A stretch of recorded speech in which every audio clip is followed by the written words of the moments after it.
All right, Jim Donahue here. As promised, this is the follow-up video, the hands-on how-to video of my booth that I made. It's the first time I ever made a booth like that, so there were little steps that I might not needed to take. The really nice thing was that the show was Saturday and Sunday, but they gave me Friday from noon to 7 to set up. And so even though I haven't done this before, it gave me the chance to see what did work, and if it didn't work, I would be able to make adjustments. Anyway, I don't know how this white overspray got on here or what this is, but this is black. These trim pieces are black PVC, or white PVC, excuse me. They're cheaper than wood trim, and I had already spent so much money that I got the cheaper option.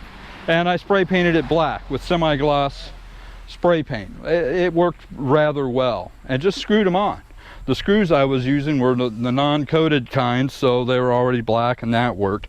This wood here is really nice. Now, maybe I shouldn't have it out in the sun, because cedar in the sun turns tan like this really fast. You lose when you first sand it. Cedar has got red purples in it and oranges, and it's beautiful. All right, but the sun, literally 15 or 20 minutes, the sun will fade it back to tan.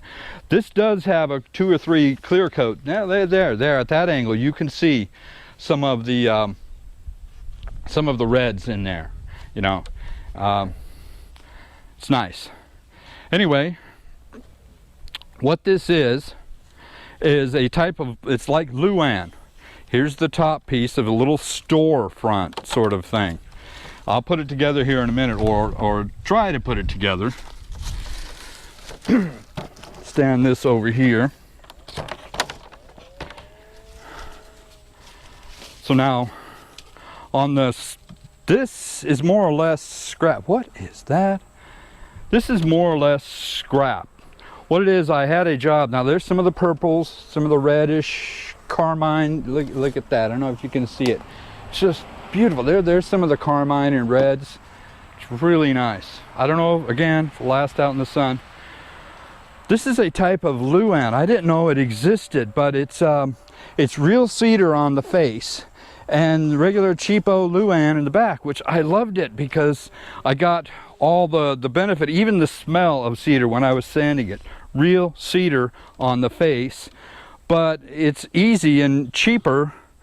It's so much easier to work with than, you know, real pieces of cedar. So I was trying to make it look like siding. This would go, that one leg goes down, this goes up. Now my booth is 5 feet wide, and this table is 5 feet wide. At the show, here's some of the construction here. I thought that I would be using these as supports. Turns out I used these. I had to put that in afterwards. One of those last minute adjustments. These legs stick down here because I thought that I might need another board. I took the the impact driver and screws with me because I thought I might need another board going down with some sort of weight on it to keep this thing more steady. But as it turns out, it was fine. I used furniture clamps, and a lot of people at the show did. I walked around and looked at some of their exhibits. Now what I really like is the way these adjust. Let's see if I can do this. Is this thing gonna tip over? No, it's not gonna tip over. Nice. So you see, you push that little button in, and the way this table is, I pretty much might as well start at an angle. If I start with it straight like this, it'll curve, so I might as well just start with it angled like that. Always leave, I'm just gonna put one on there for now. Yeah, maybe I'll put two. Put two on this side and one on the other. Always leave your furniture clamps. Microphone cord getting in the way. Maybe I'll flip that over behind me. With the screw out like this, all the way in the out position, because this will give you your quick adjustment, and that gives you your final adjustment. Anyway, anytime you grab them, if that's already screwed out, you're ready to go. And hook it in there, put it down, clamp it on. There we go. Now this is the back side of that cedar, gosh, gosh, what do they call it? Veneer. That cedar veneer Luan type stuff. And now regular Luan you can get around for around 15 bucks a sheet. This is going to probably run 39. I saw it online at the big box store website. I got mine cheaper than that because it was at this specialty wood place, Jeffrey's Woodworks in Seymour. Just an incredible place to go. I mean, it's like this wood museum with all these exotic woods, and it smells neat, and it just got so much. Anyway, they must have bought a lot. It's not a regular item they carry. They must have bought a damaged lot, because every 4x8 sheet had a little gouge in the corner. So I'm thinking they bought a damaged lot of these things. But I went online, they're about 39 bucks a sheet, which is a bargain. The amount of money, the amount of time you save rather than working with real cedar. Maybe you have your own sawmill, your own source of cedar. These are all, I went through the barn. These are scrap pieces of wood that were from other projects. You see they're different colors. This is an old gray one here. This is some tongue and groove piece. I guess I ripped it in half or something. You know, some 1x2, some 1x3. There's just, I went through the barn and found shorter pieces because I knew I didn't need an 8-footer. I don't like to cut up an 8-foot scrap when I need a shorter piece. So that's what that is. Now this is a piece of regular Luan with, excuse me, rub-on walnut stain. You know, the things they sell these days they call stain aren't. A true stain is a rub-on product, and it soaks into the softer areas and doesn't in the harder areas, and so it brings out the look of the grain more. Not so much here because of what it kind of wood is, but anyway, it looks neat. It's just a really nice color, that walnut, that dark walnut. And then on all of it I have a traditional finish. Now lacquer is probably more efficient as a sealer, and a sealer means, I believe it doesn't mean keep out water, it means literally keep out varnish and stuff. If I was to varnish the wood right over the stain or right on the wood, it could take 2 days for the varnish to dry. But if you seal it first with shellac, and that's what I use, shellac is bug juice, all right? And it's a traditional finish. And I seal it with that. It dries real fast, 15-20 minutes, and I go it with either a card scraper, just to knock out any little fibers or anything that were standing up, and then I hit it with a coat of varnish. Now that varnish may take 8 hours to dry. If you got a fast drying one, you know, you're looking at 3 or 4.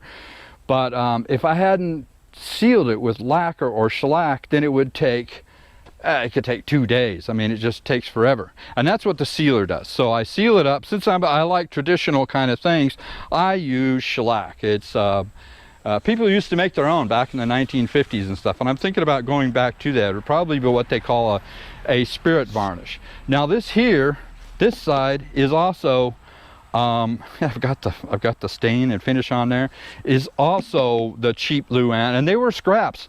I'm thinking that these pieces of regular Luan here were the middle of a shipping crate. It was like the side of a shipping crate. It had 1x4s around the edges and the Luan in the middle. Well, they've got a bajillion staples around the edge, and trying to salvage that was not worth the time ratio, you know.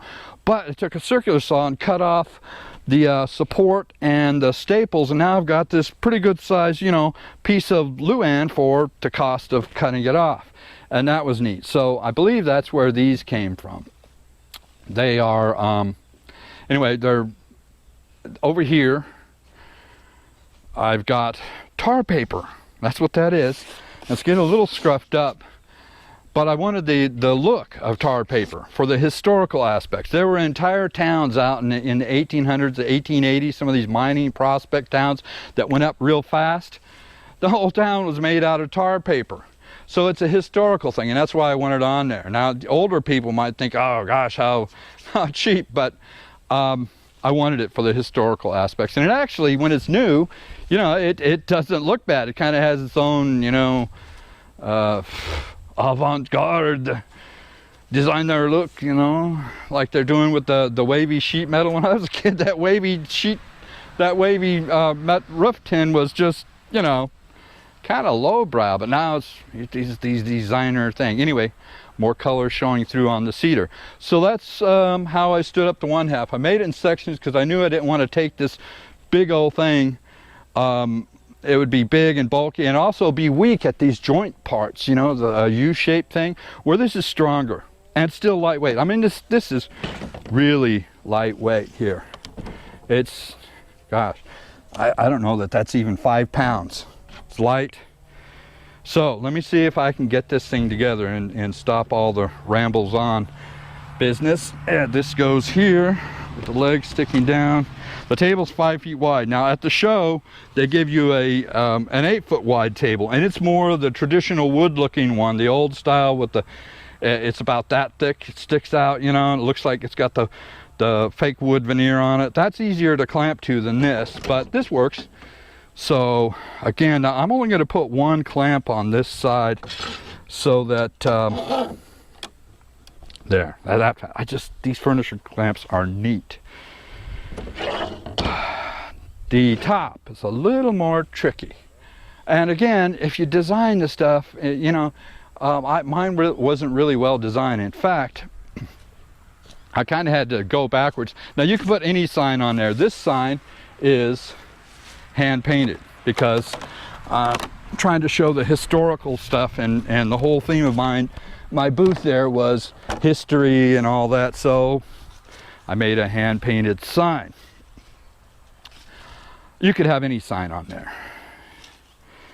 This is the exact same product. It might have been out of the same sheet. I had like a sheet and a half. I bought it for a commercial job. It was a brass plaque that I restored, and I put it on this, polished it up, cleaned it up, painted the letters black and black and red on this round brass plaque, and then put it on this varnished cedar plaque with angle iron steel trim, and it looked pretty sharp, but I had a bunch of this left over, and that's what this is. So in a sense, it's scrap, it's left over. Now this jobby, what did I do? I made the sides. I made a couple of these, and I thought, oh, I'm going to put a thing in the middle for support. Well, that was a mistake. It should have had the frame laid out all at once, because I had to do some serious undoing in order for these screws to be hidden. What it is, these pieces are 5 inches wide each. Like that. You can see 5 inches there, 4 inches here. They're 5 inches wide and they overlap.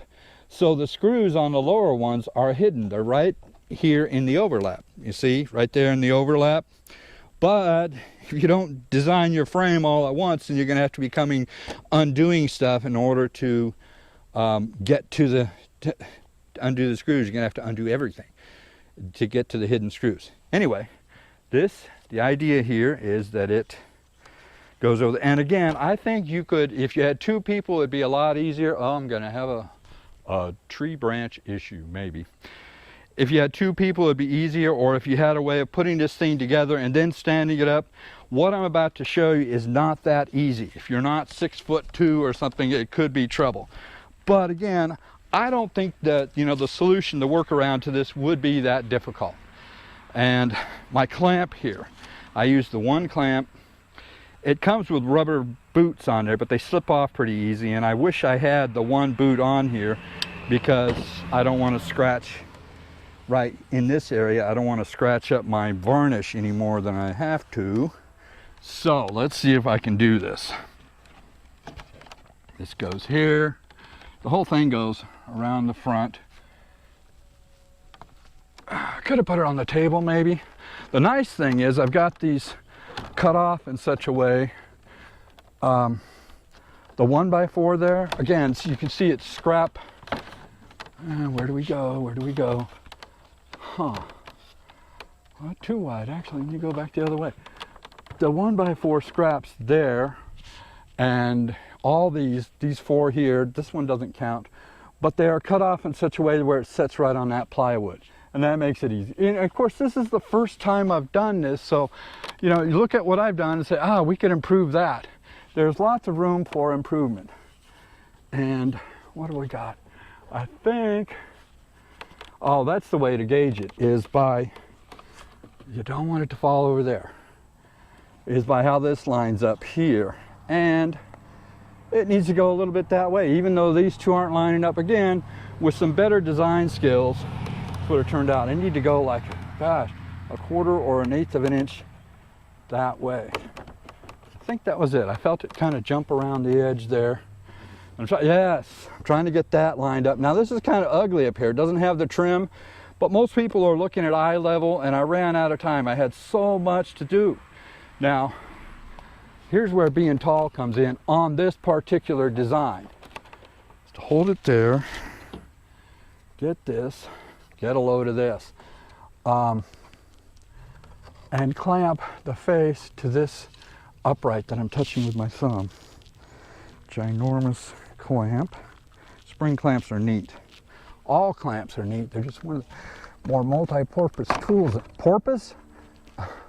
More multi-purpose tools in life. Okay, so I need a little lift right here and get that in. I'm sticking a little over here. Oops. There we go. A little shove, a little this, that. Now, if I get no wind, I'll be cool here. I'll get the screws and the driver, make sure it's on put in, not put out. I already have some holes. Let's see if I can get them to line up. Lines up, yeah. All right, we'll do it on this side. Get one on each side, and that'll help a lot. Yes. 2 on each side. That's all I ever had was 2. I mean, it was indoors and there was no wind, so good. Now you can see I'm over far enough to catch that piece of wood. See how it's offset? You just plan this stuff out and you'll be all right. This wasn't really well planned out by any means, but you know, for a first run, it wasn't bad. I didn't have to. That Friday that I was there, get the other clamp on. That Friday that I was there, excuse me, double check the tightness, and we're good. And as it turns out, now on the other table, since it didn't have this lip behind here, the clamp stayed straighter, and I was able to stack papers and pamphlets and stuff in there and use this as a standing area. So that's it. This is an old 1x6 tongue and groove flooring board, I guess. Something, maybe a wall paneling. And there it is. You got your colors, and it looks decent. And it's all scrap, except now I had to pay for these PVC, but I think they're in neighborhoods of $5 for 10 feet or something. I already had the nails and the tar paper and the Luan. I think you could make this whole thing without the sign for, you might do it for one of those $39 sheets of cedar stuff. Me, I already had the stuff around. So good, there's the booth. Now I want to talk about, I'll make another little video, maybe I'll put all 3 videos together. I'll make another little video about the stuff I had here, the clicker and the Morse code and the lights in the church steeple, 1 by land, 2 if by sea, that little display, all those little, I'll make a video about that, and a video about my what do I call it, screen painting rapid production sign method. So those 2 things probably be added onto this, but this is how I made the booth. Now I think you could do better. I think, you know, with a little planning, you could, of course, you want to take that off when you're at the show. One thing that is a little difficult, I'm sitting here and people are walking up and I don't see them till here, you know. Of course you see them coming, then there's a pause and you see them and you're like, oh, it's me. I don't know if this depth here helps or hinders. I know it makes it sturdy. It gives you, you know, instant 3-dimensional structure, and it's super lightweight.